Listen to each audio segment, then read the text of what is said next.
So do you think that's something where that like a lot of newbies should focus on when they come in is just focusing solely on the technique, not wasting energy, not trying to like power people off or explode out, but actually work on finding that gap, getting the time, not wasting energy, kind of building, do people come in and focus too much on the sexy stuff like the submissions rather than the escapes and getting the fundamentals and the basics right? Where do you see people going wrong when they start jiu-jitsu or return to it? First is ego. First is people's ego. Like men, we have a lot of ego. We hate to Mm. lose. So I think for a man to accept defeat to another man is very hard. So you're going to use as much power as you can not to lose to the other person. Like a kid has no ego. Like you watch a kids class, you watch two kids training. They will accept being under pressure, being in a bad position, and still be very relaxed. Kids, they don't care. They can get swept, they can get mounted, they roll around one place to the other, and they do all that being very relaxed. You don't see them like powering the way out of that. That does not happen with adults. Adults, they will muscle their way out, not because they won't accept defeat. They won't accept being defeated by another man because of the ego. Like I can't Mm. be defeated, to that person. So I'm going to try to muscle my way out of that. I think that's the main thing with a man, with adults, with us when we are adults. Is first is like we have our ego won't let us relax because we can't lose. Because when you're learning, the learning process, I mean, you will be put in a bad position. You get caught. So if you leave the ego on the side, you will not going to try to muscle your way out of that. So in that process, if you don't do that, you'll be developing your technique because you will try not to get caught, but not maximize, using all your as much power as you can. So people with a lot of ego, they take much longer to learn because they will try to rely on power as much as they can. That's why smaller people, they will always much more technical than big guys because big guys, they're just going to try to over strength everybody because they're big. They're not going to be relaxed. They're not going to accept being beat up by someone half their size.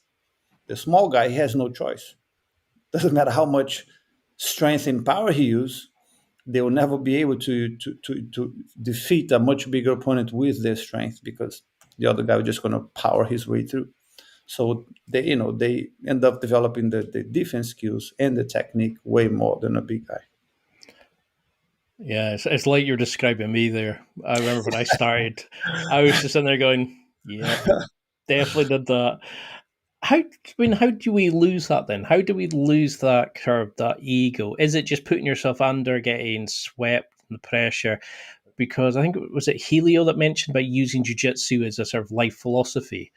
How do we use it to grow, to lose the ego, to build confidence, but sort of understand we're there to help our teammates to be the best version of ourselves, not care about tournaments and wins and stuff, but actually grow as a person as much as developing your jiu-jitsu?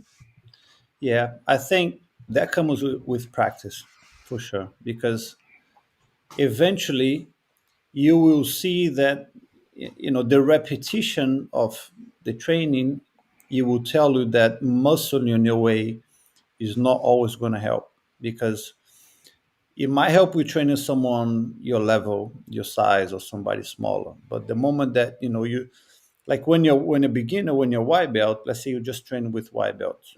But the moment that let's say you get your first color belt, which is the blue belt, and now you're starting to you have enough skills to train with purple belts, right? The white belt's not really going to train with purple belt, but the blue belt will. So when you get to train with someone much higher, a lot more skilled than you, doesn't matter how much strength you'll use, he's still going to catch you. But you will see his example that he's not stiff. So you will see it, firsthand that power is not you're not going to help you much. So for you to become good, you have to become skillful. That's when you start relaxing more and more because you will see that power only going to get you up to a point. It's not going to you will create a barrier. because you're not going to beat someone much better than you with power. You will still lose. And the technique, and first you get too tired, right? People that use a lot of energy and a lot of muscles, they get tired very quickly. And then when you're tired, it's suddenly you drop like your skills, and you become as if you're blue belt, you're tired, you're white belt, because now you cannot defend yourself because your skills are your strength. So you learn on the process. The more you train, the more you see that you cannot rely on power. And if the people that use a lot of power, so that means their body is very stiff. So it's much easier to get injured. Because if you're resisting, you're holding for dear life, and then suddenly one pulls, like, you pull a muscle or something, you will injure yourself. People that use too much power in training, they always injure.